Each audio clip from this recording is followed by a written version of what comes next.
Միաբաններից բոլորն էլ կարևոր են։ Սրբազան հայր, ամեն դեպքում դուք մասնակցել եք նաև աղոթքի ճաշի, այսպես կոչված ասելիքին, որ սածեմ։ Եպիսկոպոսի ժողովն ավարտվել է։ Դուք ինչ գիտեք, մենք ինչ հարցեր ենք ձեզ։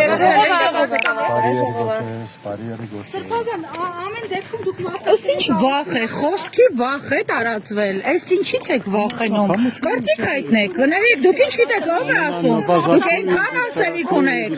Այսօր հասարակությունը մտածում է, որ դուք պառակտված եք եւ երկփեղկված եք։ Հերքում եք, ժխտում եք այս տեղեկությունները եւ գիտեք, ասում են, որ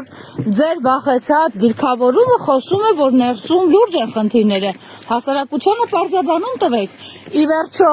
վեհապարի շուրջը այս ամենը, թե սա գեոքաղաքական խաղ է, պարզապես արհեստականորեն թիրախավորում են վեհապար խորը։ Դուք կարծում եք սա Փաշինյանի ծրագիրն է, թե իրեն պարտադրված ծրագիր է։ Ես Աստծո կհավատամ եւ կաղոթեմ ազգին եւ եկեղեցիին, խաղաղության եւ հաստատության համար։ Դուք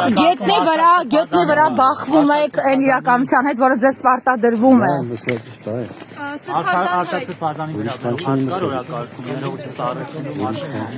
Դուք ինչ եք կարծում, Արշակ Սրբազան ինչ որ տեսանյութի համար, որը դեռ քննչականում է, չկա եզրակացություն, պիտի կասեցվի նրա լիազորությունները, թե ոչ։ Խնդրում եմ պատասխանեք, մենք համառ ենք։ Պատասխանեք, մի կաշկանդվեք, դուք կարծիք չունեք։ Հիմա ասեք, թող հասարակությունն իմանա, ով ինչպես է մտածում, ինչու է գաղտնի պահում։ Դուք գիտեք, որ դուք ժողովրդինն եք։ Դուք արհամարհում եք ժողովրդին։